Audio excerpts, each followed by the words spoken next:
के द्वारा सख्त निर्देश दिए गए थे कि जितने भी आरोपी हैं उन्हें तत्काल चिन्हित किया जाए और जल्द से जल्द उनकी गिरफ्तारी सुनिश्चित की जाए। इसी अनुक्रम में देवास पुलिस के द्वारा घटनाक्रम के 24 घंटे के भीतर कारखाना का जो लाइसेंसी था अनिल मालवी और जो मुख्य ठेकेदार था मोहम्मद अयास, उनको गिरफ्तार किया था। इसके पश्चात जितने भी फरार आरोपी थे उनको चिन्हित कर उन पर 10-10 हज़ार का कैश रिवॉर्ड डिक्लेयर किया गया था। प्रकरण में एक SIT भी गठित की गई थी जो लगातार दिल्ली सहित अन्य राज्यों में दबिश दे रही थी। कुछ दिनों पूर्व जो कारखाना का जो संयुक्त संचालक था कपिल विज, उसको भी देवास पुलिस ने दिल्ली से गिरफ्तार किया था। इसी अनुक्रम में एक बड़ी सफलता देवास पुलिस को मिली है जिसमें जो मुख्य आरोपी था मुकेश विज, वो चाइना के ग्वांगझू से नई दिल्ली की फ़्लाइट लेकर रवाना हुआ था। उसे नई दिल्ली पर एयरपोर्ट पर लैंडिंग के दौरान ही देवास पुलिस ने गिरफ्तार किया है और इसी के साथ एक अन्य फरार आरोपी को भी देवास पुलिस के द्वारा गिरफ्तार किया गया है।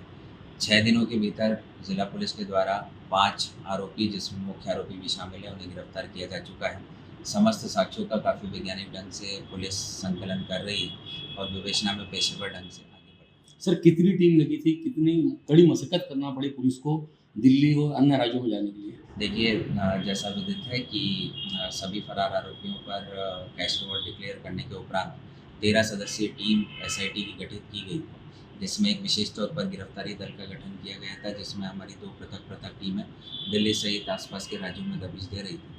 करीब 5 दिनों से ये अलग-अलग स्थानों पर रेड कर रही थी और एक प्रभावी सूचना जो प्राप्त हुई थी, उसी के आधार पर मुकेश विज को जो है आरोपी को गिरफ्तार किया। अभी तक कितनी पुलिस को कितनी बड़ी चुनौती थी सर इसमें? देखिए, निश्चित तौर पर जो सबसे पहला घटनाक्रम के बाद हमारे सामने उद्देश्य था, जो घायल थे उनको समय पर रेस्क्यू किया जाए और उनका त्वरित उपचार जारी किया जाए। लेकिन उसके साथ-साथ पैरेलली पुलिस का को FIR करने के उपरांत जितने भी साक्ष्य थे जो घटनास्थल से मिले थे उनको प्रोफेशनली सीज़ करना था और जितने आरोपी थे उनको चिन्हित कर उनकी गिरफ्तारी सुनिश्चित करनी थी। लगातार 6 दिनों से देवास पुलिस की एक विशेष टीम लगी हुई है और मुख्य आरोपी का गिरफ्तार होना एक बड़ी सफलता है, क्योंकि उसकी पूछताछ के जरिए इस प्रकरण में कई अहम खुलासे होंगे।